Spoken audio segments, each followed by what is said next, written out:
So the iPhone 17e is getting a nice battery upgrade this year. Apple is putting in a bigger battery that's more around 4000 to 4100 mAh, which is a slightly more than what we got in last year's iPhone 16e that had about 3900 mAh.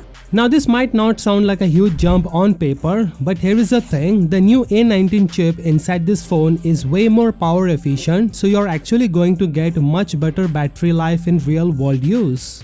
When it comes to charging, Apple is keeping things simple with 20-watt charging through USB-C port, which will give you about 50% battery in around 30 minutes. And yes, you also get a wireless charging support, though it's capped at 7.5 watt, so it's a bit slower than wired charging, but still super convenient if you just want to drop your phone on a charging pad at night.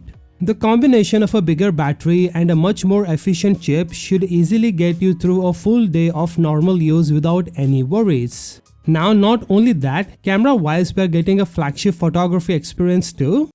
We are talking about the same 18 megapixel center stage front camera that Apple just launched on their flagship iPhone 17 series this fall. Now for those who don't know, center stage is that super cool feature that automatically keeps everyone in frame during video calls and group selfies without you having to do anything. And the fact that Apple's bringing this to their cheapest iPhone model is honestly surprising because they are also giving it the A19 chip, which is the same processor as the regular iPhone 17.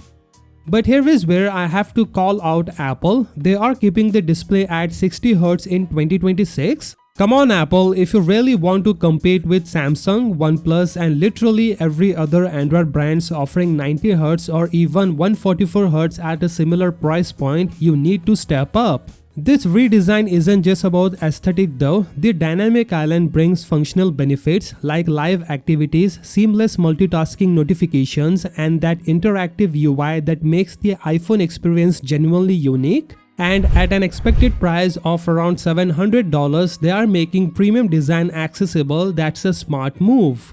So the notch is officially dead. The iPhone 17e marks the end of an era and the beginning of a more unified iPhone lineup where the budget doesn't mean outdated design, but that 60Hz display is still a head scratcher. So what do you think? Is the dynamic island and new camera sensor is enough to make up for the 60Hz screen, or should Apple really push for at least 90Hz? Let me know in the comments below. With that being said, subscribe if you like and I will see you in the next one.